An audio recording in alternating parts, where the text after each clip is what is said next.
एक अभिनेत्री की तस्वीरें डाल डालकर किससे संबंध, इसलिए अवार्ड मिला नहीं मिला, ऐसी बातें तक लिखी गई। क्या यह जस्टिफाई हो सकता है सिर्फ ये कह देने पर, जो उनकी अपनी सोच है उसको अगर सामने रखा जाए तो? अफसोस की बात यह है कि एक महिला जब कहीं भी जाती है और आप उससे सहमत हो या न हो, सबसे आसान है उनको कैरेक्टर असैसिनेट करना। अभी कंगना रनौत ने समझ लीजिए, आपके समिट में, और आपके समिट में मैं स्वयं मौजूद थी, तो मैं जानती हूँ कि उन्होंने जो बयान दिया, आप उससे सहमत हो या नहीं हो, आप उसको लगता है कि उन्होंने किस परिप्रेक्ष्य में कहा या नहीं कहा, वो एक तरफा रखिए। लेकिन फिर संजय राउत का बयान देख लीजिए, नवाब मलिक का बयान दीजिए। अंग्रेजों ने कांग्रेस का नाम अपना जो इंटरैक्शन किया था या जो देशद्रोही का मुद्दा कंगना ने उठाया, ये मैं उनकी प्रवक्ता नहीं हूं और मैं नहीं बोलने वाली हूं कि क्या ये सही था या गलत। लेकिन जो आप एक महिला को ऐसे टारगेट कर सकते हैं और ट्रोल कर सकते हैं, तो आपकी संवेदनशीलता कहाँ है, आपका सबर कहाँ है? और क्या प्रजातंत्र लोकतंत्र में एक ही राय के ऊपर 500 अलग मत भेद नहीं हो सकते हैं?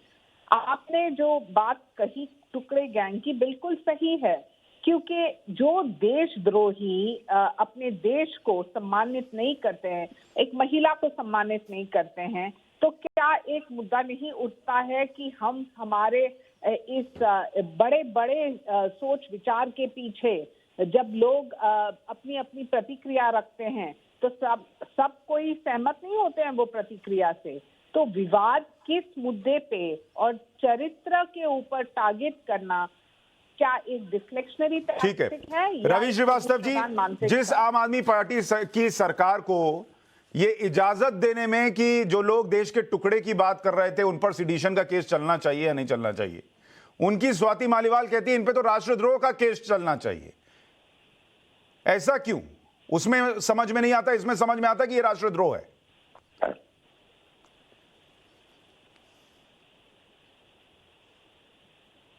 रवि जी।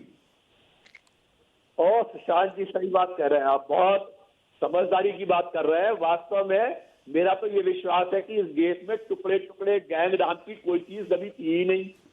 वो सारा एबीवीपी और भाजपा के कार्यकर्ताओं द्वारा किया हुआ नारेबाजी थी, और अगर सच थी तो 6 साल से वो बाहर क्यों घूम रहे?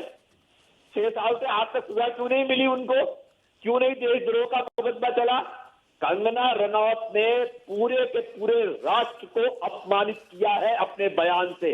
और मैं, जहां तक सवाल सोशल मीडिया पे ट्रोलिंग का है, तो वो सोशल मीडिया पे ट्रोलिंग हर आदमी की होती है जो ट्विटर पे एक्ट करता है, और उन्हें तो ट्विटर से लात मार के निकाल दिया गया था, क्योंकि वो इस तरह की बदतमीजी पहले भी ट्विटर पे कर चुकी है। इसलिए मेरा ये कहना है कि उन्हें तुरंत अपने बयान पर माफी मांगनी चाहिए और सरकार को उनसे अपनी। मैं आपसे ये पूछ रहा हूं सर कि आपको जो दिल्ली की सरकार है उन्होंने क्या अप्रूवल दे दिया टुकड़े टुकड़े बयान देने वालों पर सिडिशन का केस चलाने का? सरकार ने अप्रूवल दे तो दिया आपको, सरकार ने तो अप्रूवल कितने वक्त में दिया सर? 1 साल 2 साल? क्या फर्क पड़ता है? 6 साल तो नहीं लगाया उन्होंने। नहीं 6 साल छोड़िए, मैं कह रहा हूं नहीं स्वाति मालीवाल को तो 2 दिन में समझ में आ गया कि कंगना जो कह रही है वो राष्ट्रद्रोह है, और जो देश के टुकड़े की बात करते हैं उनके लिए आपको 2 साल लग गए। क्या किया सरकार ने? क्या सजा दी उनको? नहीं, सरकार क्या सजा देगी? वो तो मामला कोर्ट में है, सरकार सजा देगी क्या? वो तो है कोर्ट में, तो कोर्ट में अगर कोर्ट में भी है तो आपकी सरकार को प्रेस करना चाहिए कोर्ट को ना कि इसका मुकदमा। नहीं, सरकार को प्रेस करना चाहिए। आप 2 साल पहले फाइल पर बैठे रहे, उसके बाद जब आपने कह दिया 2 साल बाद जब आपको चुनाव लड़ने हैं और उसमें राष्ट्रवाद का मुद्दा उठाना है, तब आपने ये कह दिया कि अब उन पर चला लो राष्ट्रवाद, आप जो है देशद्रोह का मुकदमा। तब अब सरकार पर आ गया कि अब सरकार जो है वो कोर्ट से कहे कि आप जल्दी जल्दी कर लीजिए। रवि जी, हर डिबेट में आपके डबल स्टैंडर्ड कर रहे हैं। जब भारतीय जनता पार्टी के पक्ष में कोई बोले तो फिर आपको विरोध करना है, जब कंगना रनौत राष्ट्रवाद को लेके अपनी टिप्पणी करें तो आपको आपत्ति होती है। ये डबल स्टैंडर्ड नहीं तो क्या? वो तो आपका काम है कि जो आपके पक्ष की बात ना करे, जो मोदी जी और उनकी सरकार की तारीफ ना करे, वो देशद्रोही अपने आप हो जाता है।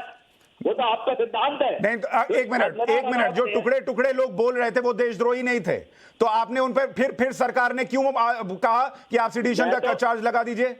मैं तो कब कह रहा हूं कि वो देशद्रोही नहीं थे, मगर आपने किया क्या उनका? अरे भाई गजब बात कर रहे हैं, आपने 2 साल फाइल क्यों दबाई? कंगना की तरह उनके पीछे क्यों नहीं पड़ गए? वो काम किया किसने था? वो काम तो भाजपा और एबीवीपी ने किया था। बस सब पे डाल दीजिए। आज ही सुप्रीम कोर्ट ने इसी बात के लिए टोका है, इसी बात के लिए टोका है कि इस पे डाल दो, उस पे डाल दो, ये मत करो। इसीलिए आज सुप्रीम कोर्ट में गाली पड़ी है। अगर उन्होंने कोई अपराध किया है तो उन्हें उसकी सजा मिलेगी। हाँ, तो यही बात कंगना के लिए भी होती है। इसमें राष्ट्रद्रोह कहां से आ गया? हिस्ट्री तो हर लोग अपने हिसाब से तय कर सकते हैं। शहजाद पूनावाला, क्या कंगना रनौत ने अगर कुछ कहा, हो सकता है मैं सहमत ना हूं, लेकिन क्या जो उन्होंने कहा वो राष्ट्रद्रोह के दायरे में आता है? और जिस तरीके से राष्ट्रद्रोह को देखा जाता है इस देश में, क्या उसके डबल स्टैंडर्ड्स हैं? देखिए रवि जी प्लीज, रवि जी ये तरीका, रवि जी 1 मिनट रुक जाइए, शहजाद से पूछो। देखिए, नारे लगे नहीं लगे जेएनयू में, इसको 1 मिनट छोड़ देते हैं। वो कार्यक्रम 9 फरवरी को हुआ, मतलब कि जब अफजल गुरु की बरसी थी तब हुआ। ये कार्यक्रम का उस दिन पर होना ही देशद्रोह है, राष्ट्रद्रोह है, परंतु उसके लिए आज भी लोग बचाव में आते हैं। हालांकि आम आदमी पार्टी सरकार ने इसके लिए सैंक्शन दिया है प्रोसिक्यूशन के लिए, पर एक कंगना रनौत ने कांग्रेस के विषय में कि कांग्रेस के नेताओं ने किस प्रकार से समझौता किया उस विषय में बोलती है, तो उन पर यही लोग जो सेडिशन के कानून के खिलाफ है, जो सेडिशन कानून हटाना चाहते थे, मैनिफेस्टो में लिखा था, वो सेडिशन कानून लगवाना चाहते हैं। पहली विडंबना। दूसरी विडंबना, महिला अधिकार और महिला सशक्तिकरण का आलाप लगाने वाले लोग आज एक महिला की इज्जत तार की जा रही है। चलिए मान भी लीजिए कंगना रनौत ने हत्या भी की होती, कंगना रनौत ने सबसे घृणित करने वाले अपराध भी किए होते, तो क्या उसकी इज्जत और उसकी कैरेक्टर के साथ इस तरीके से उसको हमला करना, क्या ये जायज हो जाता? तो महिलाओं के बारे में बड़ी बड़ी लिबरल उदारवादी बातें कहने वाले लोग आज कौन से कोने में जाकर छिप चुके हैं? तीसरी बात मैं पूछना चाहता हूं, चलिए ये बात आपको खटकी बुरी लगी, आप उनके ऊपर केस लगाना चाहते हैं, बहुत अच्छी बात है। जिन लोगों ने भारत की सेना के विषय में खून की दलाली कहा, या जिन लोगों ने हिंदुओं को आईसिस और अल कायदा और बोको हराम के साथ तुलना की, उनके विषय में हमारे यहाँ पर नासिर अब्दुल्ला साहब बैठे हैं। अब्दुल्ला साहब चाहेंगे तो वो भी जाकर एक केस उन पे करने की कोशिश करेंगे, परंतु अब्दुल्ला साहब हो, रवि साहब हो, या ये जो रजा एकेडमी के प्रवक्ता मुझे दिख रहे हैं पैनल पर, ये तीनों लोग जो है वो मुंबई को जला दिया रजा एकेडमी ने, पर वो उनके बचाव ठीक है।